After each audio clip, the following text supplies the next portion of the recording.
But a lot of it gets lost in the day to day, right? When the day, like I said, the day ends and you ask yourself, did I do this that I enjoyed? Did I do things that matter? A lot of times people are like, I'm so frazzled. I just don't know what's going on. So I always kind of work with them on, all right, you have kind of that bigger picture, but let's look at your next 24 hours. What does that look for you? Even if you just look at your calendar, right? And if you look at all the slots in there and you're suddenly going, oh my God, that's giving, it's absolutely stressing me out and exhausting me. That's an indication, right? And that's when I ask them, yeah, look at that 24 hours. Think about now, okay, the stuff that you have determined in terms of what matters to you. How are you going to incorporate even maybe one of those into that next 24 hours?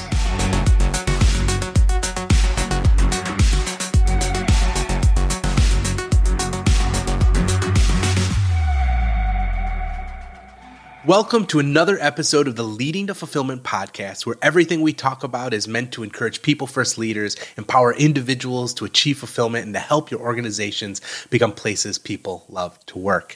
I'm your host, James Laws, and I have a great show in store for you. My guest for this episode is Marriot Winquist.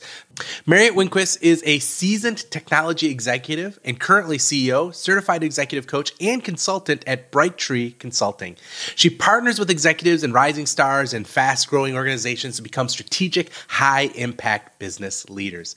In my conversation with Marriot, we discussed the idea of leading with joy and why it's important for leaders, the importance of the practice of listening to your team, how to create a culture of listening through one-on-ones, creating a space in your schedule for things that bring us joy, and developing resilient teams during uncertain times. Before we dive into my conversation with Marriot, I'd like to invite you to subscribe to the Leading to Fulfillment podcast in your favorite podcast tool.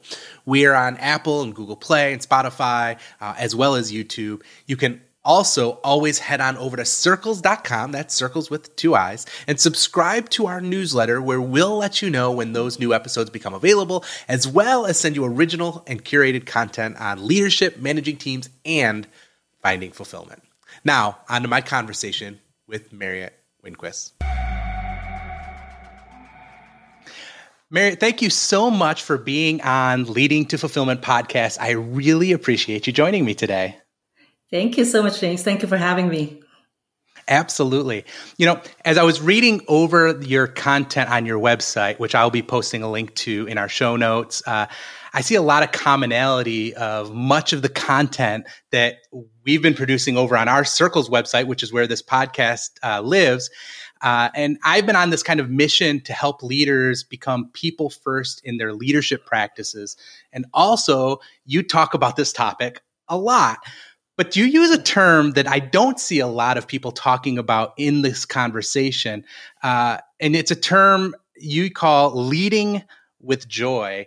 And I was just wondering, just as we dive right into this conversation, could you share a little bit what you mean when you talk about leading with joy? Yeah, absolutely. First of all, thank you for having me on this show.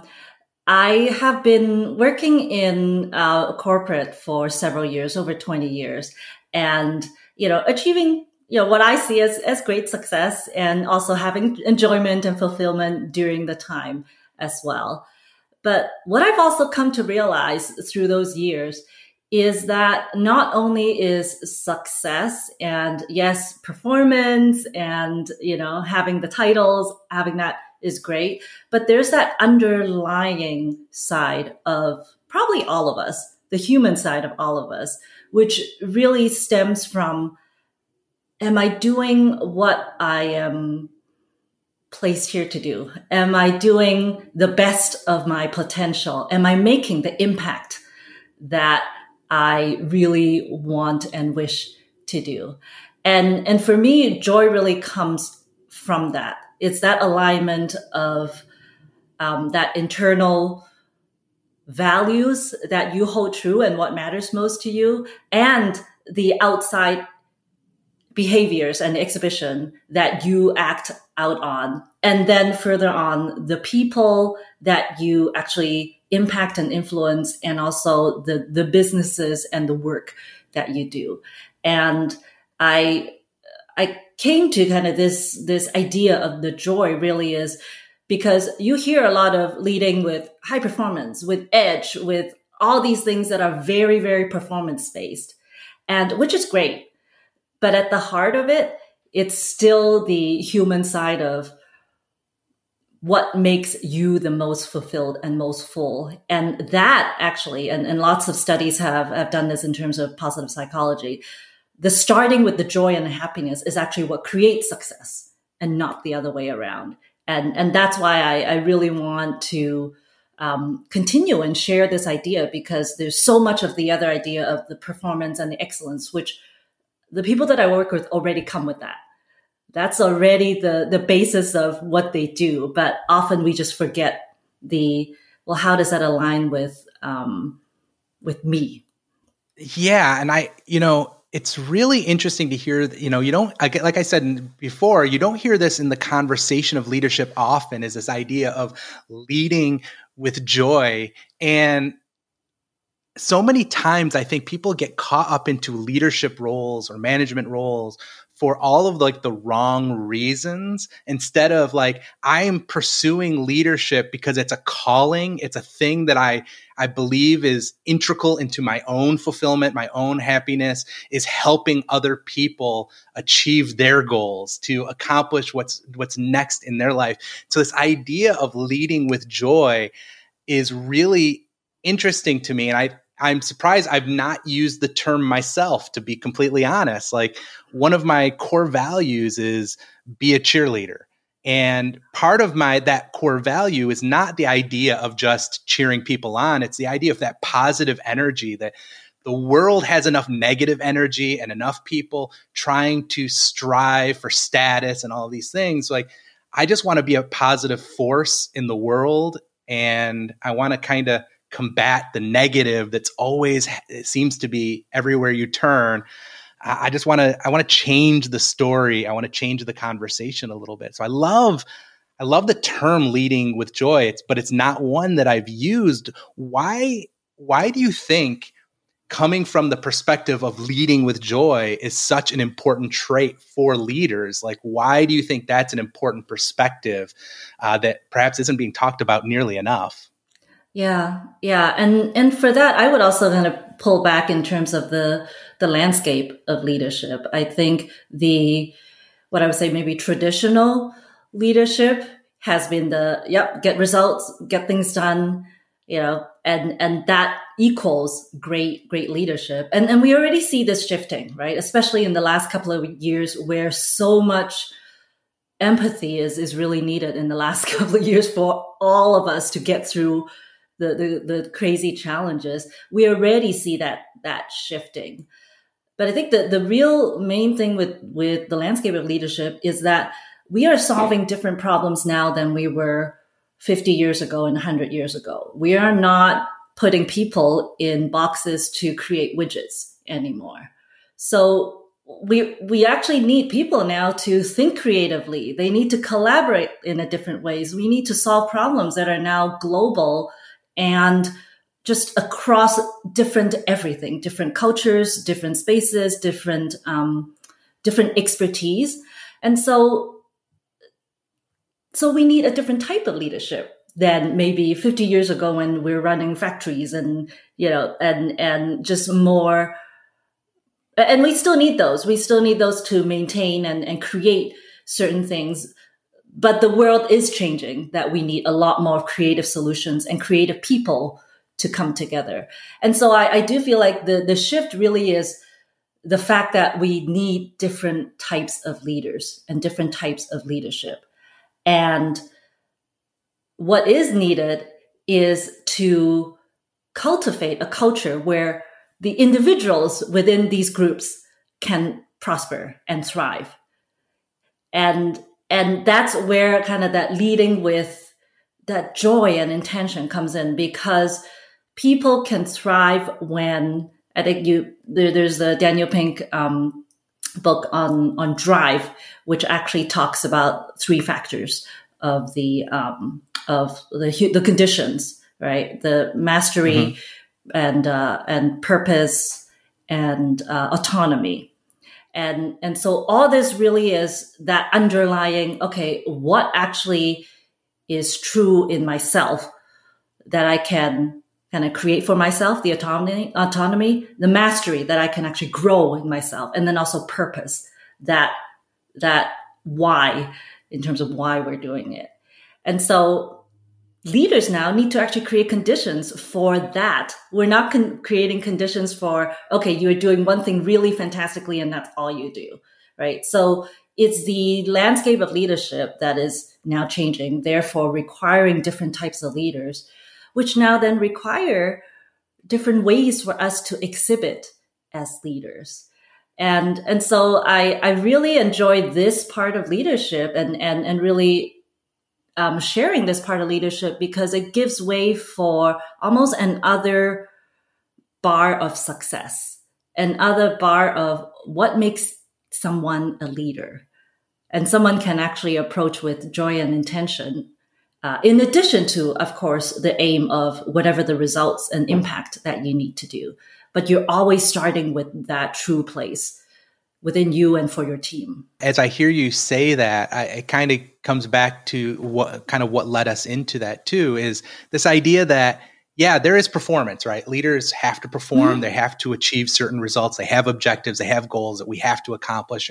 And leaders have to figure out how to help their teams get to those points. Yes. But there's something about the motive of why you're doing it, like the why you found it your mission to help teams achieve objectives and achieve those goals. Patrick Lencioni has a great book called The Motive, where he talks about what is the motive of a leader, like what is your intention. And I think joy being a element of what we're trying to strive for is that leaders, if you can't lead with joy, you do have to question, like, are you in the right role? Like, if leadership is sucking that joy out of you, right, like it's having the negative, the anti, that's problematic. We need to figure this out. Yeah. And that's exactly, I think a lot of times actually people do feel that opposite, right? It's the, oh my God, I am so exhausted by this act, whatever this action is, right? I'm so exhausted by leading this team. I'm so exhausted by maybe touting the company mission. I'm so exhausted by certain things that's when you almost know, okay, something is not in alignment. And a lot of what actually I work with clients on is the alignment. It is about alignment of what your values are, alignment of what you're thinking and how you're acting, and then alignment to where where you're working, right? If you're not aligned with your organization, then there's absolutely, you feel the friction. One of the things that started me on this journey was, when I started my business, I was looking for certain things. I was looking for joy, right? I was looking for fulfillment. I was looking, it wasn't about necessarily being my own boss or having some unlimited amount of money. It was about, at the end of the day, when I get to the end of my day, did I love what I did? Did I believe what I did matters? And could I see the impact that my work had on that thing that mattered? And through that, I started to kind of create this theory of fulfillment for my own life. And I started to realize, man, when every time I interview a person to join my team, I start looking through their eyes and I realize they want the same thing that I wanted when I started my business. So isn't it, as a leader, my responsibility to help them find fulfillment, to give them a job and help them create a job that they love, give them and help them create a job that they believe matters, and help them see and be able to measure the impact that they have on that thing that matters. And so when I hear this lead with joy, it connects so wholly to what I think about when I think about fulfillment. And I would wonder, what would you say is that intersection between finding joy and finding fulfillment? Because they don't necessarily feel like they're the exact same thing, but they feel like they are this, opposite sides of the exact same coin. And I wonder, what is your take on that intersection between joy and fulfillment?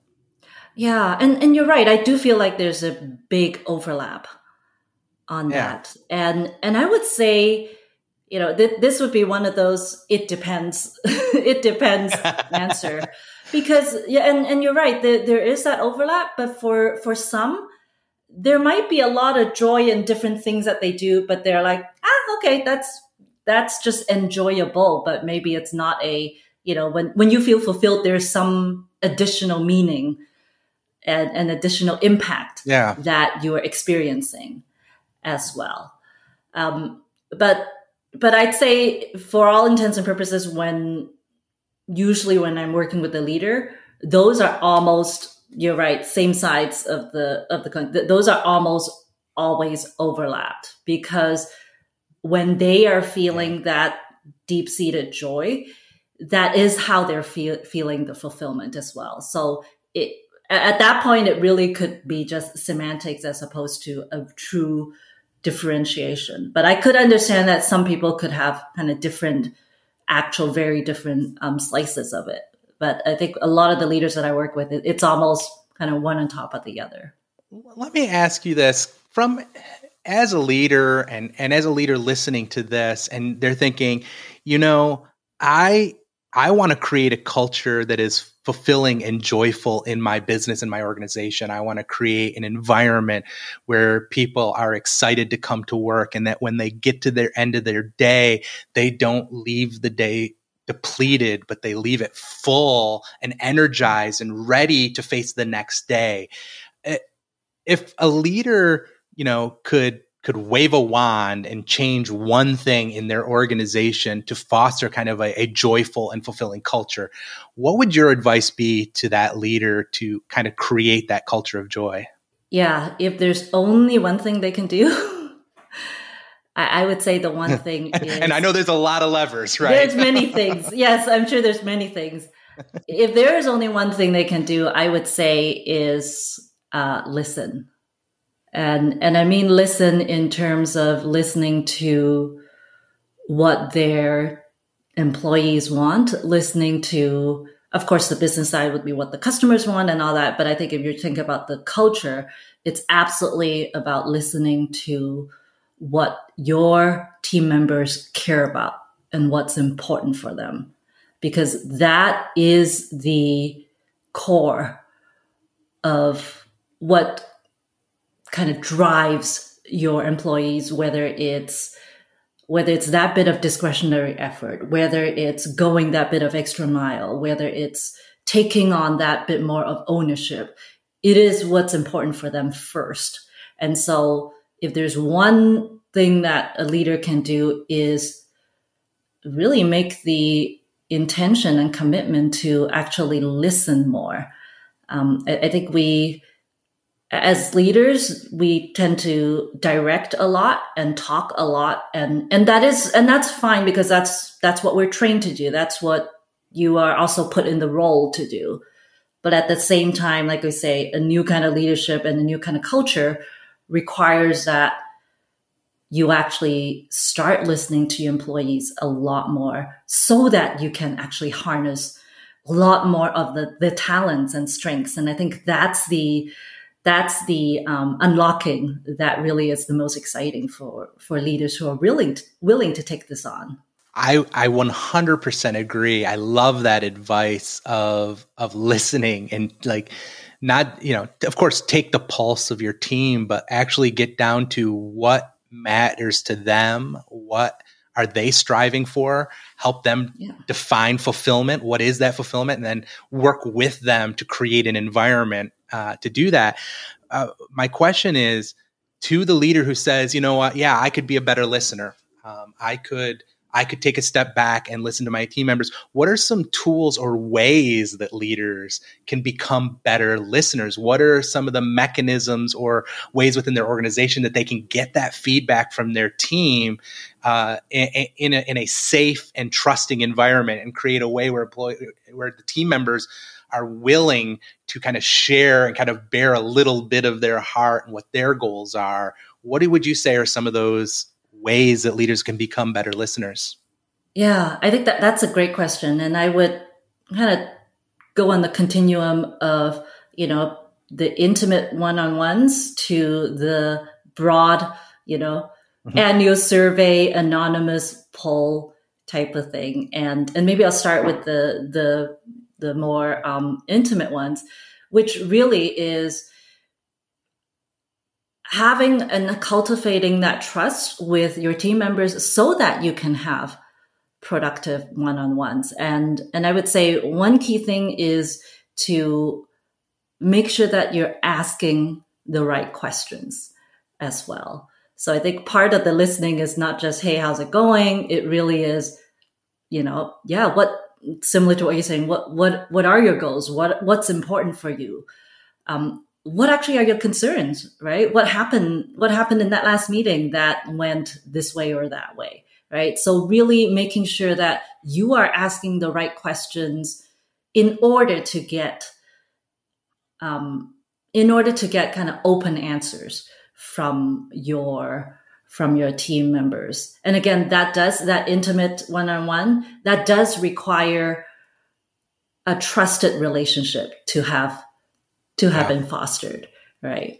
And then I would say the other end of the spectrum is, of course, making sure that you also have kind of that really broad base. Okay, the whole organization, it's all anonymous. You could put the rating and do that. And that's where you can get kind of did I move the needle on the longer term, from a 4 to a 5, from a 5 to a 6. So that's where you can get the more quantitative, longer term pulse. And I would say in between would be having the either informal or still regular, for example, one-on-ones or team stand-ups or any situation where you can still have a I would say kind of like either a group or one-on-one setting, but still having that relationship of discussing, how's it going? What's what's going on, and ensuring that it's a learning environment and not a put someone up and pointing fingers environment. Right. So I would advise kind of people to think through that spectrum and see what fits in both their culture and also their time as well. I mean, I hear a lot of leaders saying that I don't have time, and I would challenge them to say, if building the right culture is part of your job and your role, then it requires you to actually make time for that type of work to be done with your team. I absolutely love that you started with one-on-ones. It's one of the things that I would say, like, if you think you're too busy for one-on-ones, I would argue you're too busy not to have one-on-ones with your team members. Absolutely. That is the most critical moment for you to build trust and really get to know your team members and for them to get to know you. And so that goes back and forth. So I love that you started with the one-on-ones. I would, just to kind of piggyback on what you said, right, is asking those right questions. And I would also say in your one-on-ones, you don't have to have an answer. Like, you don't have to immediately have to get that feedback and go, okay, I'm going to solve the problem right now. You can let it simmer and sit with it. And actually, I think your team will respect you more for you taking the time to really weigh it and contemplate it before you just try to create solutions and try to just jump right into that. Like, really listening sometimes requires the pause, that time to breathe and just listen and not respond. I'll be honest. I mean, like, I've gone through it. I've gone through the phase where I had to have an answer for everything right in the very moment that it was happening. And all that does is kind of tell your team that you're not really listening to them. You were just thinking about your response the whole time, just waiting for them to stop so that you could solve their problem. My wife also yells at me for trying to do that. So, and I'm actually so glad. Apparently that carries over. Yeah. And I'm so glad you actually brought up the pause, because like I mentioned before, a lot of leaders are trained to give answers, right? That's what they're put there to do. And it's fantastic that they can do it. But but it also at the same time, like you say, it gives the both the impression and the structure that, okay, you're coming to me for a solution and that's it. But meanwhile, what you do want to start creating is, all right, you're coming to me almost as a thought partner. And so at the same time, you're absolutely empowering them. If you do take that Yeah. pause, if you do make sure that you are asking the right question, it's like, oh, okay, that's interesting. What is your thought on how to approach this? Right? How would you actually look at this differently? Right? So I'm really holding a lot of restraint to before you go, I would solve it this way, because again, I think as much as any of the leaders think they can solve and know all this stuff, there's a lot of value in the new perspective as well. And I think it's actually marrying those strengths. Somebody might come with something that is, needs a little bit more idea, and then needs a little bit more, and so it's actually building on it that would make it stronger. And yeah, I would say that taking that pause is so critical and often forgotten by a lot of leaders. Yeah, and you did something there that I think is also a part of that pause, right? Is a lot of times when we ask questions, and in amidst the pause, it's just asking more questions. This is a discovery process. Like we're getting to know each other, and so when I ask a question and you respond, that should inspire more questions. That shouldn't inspire answers. It should. I want to go deeper. It's not like that first question, you're only scratching the surface, and you want to dig deep into your team and really try to figure out. And the goal as a leader is not to define fulfillment for your team members. It's to help them define fulfillment for themselves and Right. then create the role and the culture and the structure for them to really live out that fulfillment. So I love that you just kind of keep asking in that pause. Even after that pause, you're coming back with more questions to dig deeper. And I think that's solid. Let me ask you this, because we are obviously we're in a world where there's a lot of talk around the great resignation, and people are leaving jobs in droves, looking for new opportunities, looking for joy, looking for Mm-hmm. fulfillment, Yeah. realizing that they don't necessarily have to live with the status quo, but they're also doing it in the midst of really an uncertain time. We're in the midst of this pandemic that doesn't seem to have an end. It's like we know where it began, but it just never seems to be never ending. Nobody would have predicted 4 months into the pandemic that in 2022 we would still be having these conversations and trying to figure out how do we survive. How do you maintain your joy? How do you hold on to your joy when the world looks like it looks today, and in all of its uncertainty? Yeah, I think that's so great, especially during our time right now, and still going through the pandemic. I would say, again, going back to what matters most to you, and and really center on that. And I think that is, you're right. I think that is what a lot of people um, have actually had a chance to to think through, right? What matters most to them. Is it their family? Is it even extended family?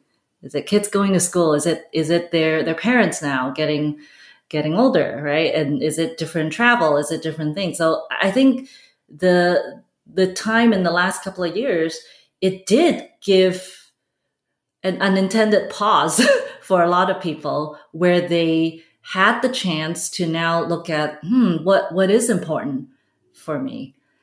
And I would say, even with all the uncertainty, I always tell people, yes, it's very good to have that. I always tell them that it's the North Star. You always have something you're shooting for. You always have things that you're moving towards. And of course, with joy, you're really leaning into your strengths, leaning into things that bring you that happiness and fulfillment. But a lot of it gets lost in the day to day, right? When the day, like I said, the day ends and you ask yourself, did I do this that I enjoyed? Did I do things that matter? A lot of times people are like, I'm so frazzled. I just don't know what's going on. So I always kind of work with them on, all right, you have kind of that bigger picture, but let's look at your next 24 hours. What does that look for you? Even if you just look at your calendar, right? And if you look at all the slots in there and you're suddenly going, oh my God, that's giving, it's absolutely stressing me out and exhausting me. That's an indication, right? And that's when I ask them, yeah, look at that 24 hours. Think about now, okay, the stuff that you have determined in terms of what matters to you. How are you going to incorporate even maybe one of those into that next 24 hours? Right? What would make this 24 hours where you just suddenly go, it's too crazy, it's too packed. How can you incorporate one thing into that next 24 hours? And so really just break it down so that you're actually seeing it in, first of all, in really real time and not in just abstract. I wish I could run a marathon. That would be great. It's like, well, can you go for a walk tomorrow? Right? Well, right? Do you have time to even do that? Right? So yeah, looking at it in that chunk and something that is actually visible for them. Sometimes even people planning out, the next week or next month seems very, like their meetings are already planned out. It's all stuck. It's all crazy. People are busy. It's like, well, okay, let's just look at next 24 hours. What can you squeeze in that's like 20 minutes that would literally bring you some joy, right? Is it reading a couple of pages of the book? Is it singing a new song that you just learned? Whatever it is that you're like, wow, okay, just think about that. And I can hear really anyone, but especially leaders. I can hear them hearing that advice and saying, like, I just don't have any time in my schedule. I just don't have any time to fit in the things that actually bring me joy. And I just want to encourage, if your schedule is so packed that you can't fit in the items that bring you joy, then it's time to evaluate what is on that list and determine Absolutely. What needs to change. What in that list can be automated. It's busy work that you're doing, and it could be automated, and you could steal that time back from your schedule. What are those things that you can delegate that maybe there's somebody who's better at it and you can hand that off and they will do it better than you would ever do it, and it gets off your plate? Or what just needs to be eliminated, right? What is stuff you've been doing that's become a part of your schedule that honestly doesn't need to be there? And some of those things you can just experiment with by just stop doing them and see who asks about it. Right, exactly. See who checks up and goes, hey, where is that thing? Well, okay, maybe that was important to somebody. But yeah. And even just gonna say, even at that time when someone's asking you for whatever that you've said, no, I'm not gonna do. That's a great time to reevaluate how important that is, right? That's when you discuss with that person, is that still important? And how do we actually make it so that it is still doable and sustainable for the long term? Absolutely. It's a great opportunity to say, like, all right, you missed this. This was a thing. Now let's talk about how important it is to the grand scheme of everything that we're working on. And again, coming back to, it's this report I put together. Well, can it be automated? Can it be delegated? It's this thing, how do we look at our schedule with critical eyes to say, I'm doing things that don't bring me joy. And honestly, I don't need to be doing them. I should be putting more things into my schedule that bring me joy, that energize me, that fill me up so that I can get the important work done with energy and not, again, getting to the end of the day fully depleted. And while there are certainly droves of people leaving their jobs, there are also a bunch of teams who are sticking together. I think of my own team, right? None of my team has left during this period of time. They love what they do. They love the people that they work with, and yet it doesn't make it easy. Like they have hard situations. They've had kids that were not in school that they've had to homeschool while they're also trying to juggle their work responsibilities. They have loved ones who have gotten sick that they've had to take care of, and having to juggle this world. You wrote in one of your blog posts, you talk about building resilient teams, like who can face challenging situations. And that's something obviously that I think is extremely important. We've survived through this pandemic and actually grown through this pandemic because I think we have found some resilience through that. But would you mind unpacking what you mean by resilient in that context? What are some of the high points of creating a resilient team?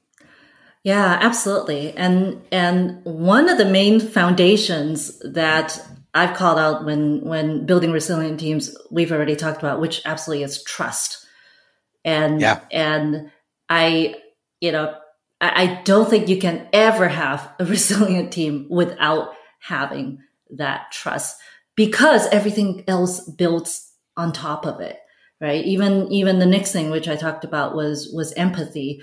Well, actually, if you try to show empathy and someone is not trusting of you, that also could be taken a different way as well. So that trust and empathy, for me, is really the cornerstone of building any team and frankly any relationship. And the reason for that, and you probably appreciate it as well when building a team, is because it actually creates that psychological safety, right? That's when a team can tell you, you know what, I gotta go. I know this meeting is important, but something else happened with family and I have to go, right?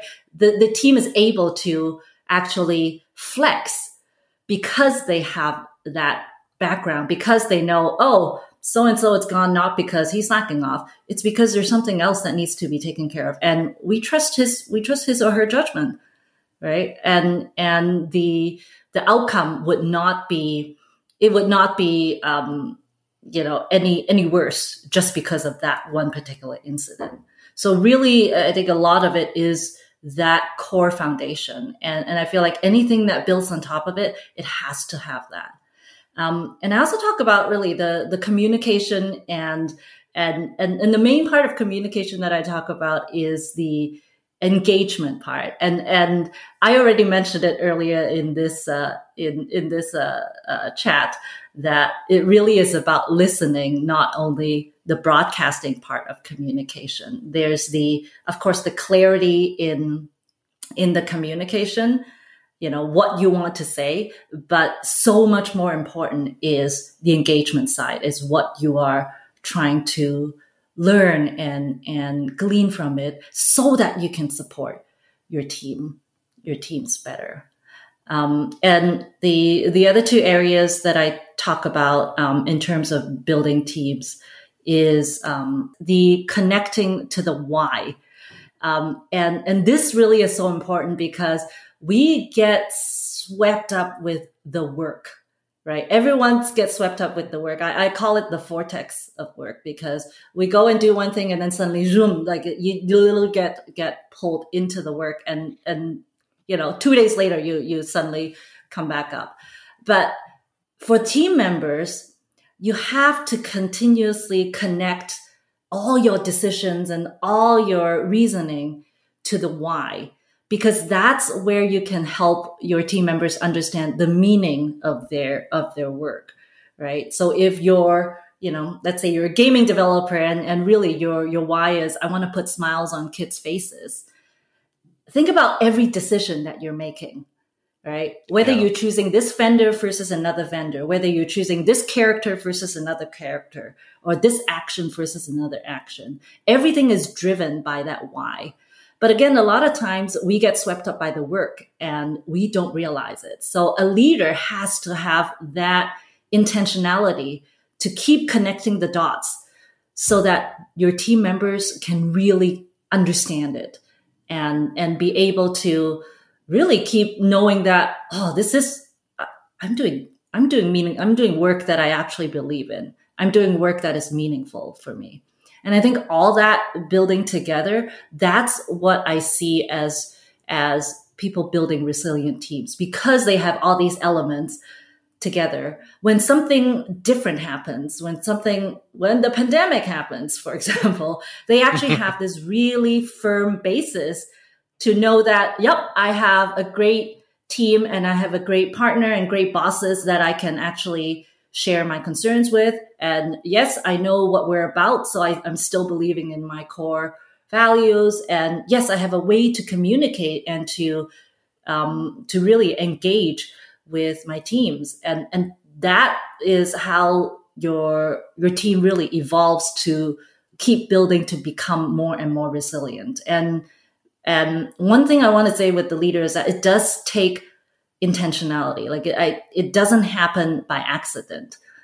It really is something that the leader has to intentionally build and want to create, and also attracting members that really want to create that culture. So much wisdom in that whole section that I hope people will take away and listen to. Marriot, thank you so much for taking the time to be on the show. And I want to let you have the last word. If people want to get in touch with you, learn more about you, get connected to your resources, where can they do that?